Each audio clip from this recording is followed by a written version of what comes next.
আজকে শনিবার আর আমি পৌঁছে গেছি বড় ঠাকুরের মন্দিরে, কারণ আজকে আমি উপবাস করেছিলাম।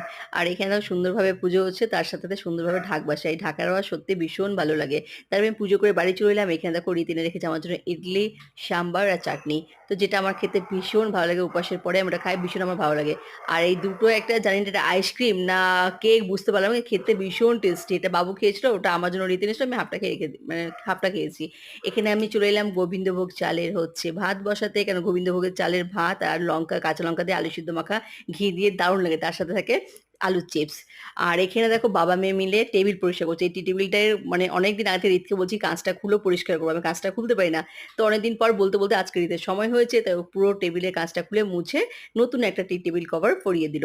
আর এখানে আমি কালকের জন্য ধুয়ে, দেখতে পাচ্ছ ধুয়ে বসিয়ে দিলাম ভিজাতে কি মটর, কালকে হবে ঘুগনি। আর যেটা আমাদের ঘুগনি সানডে হচ্ছে, ঘুগনি মুড়ি আমাদের এটা মাস্ট লাগবে। আর এখানে বাবু করলাম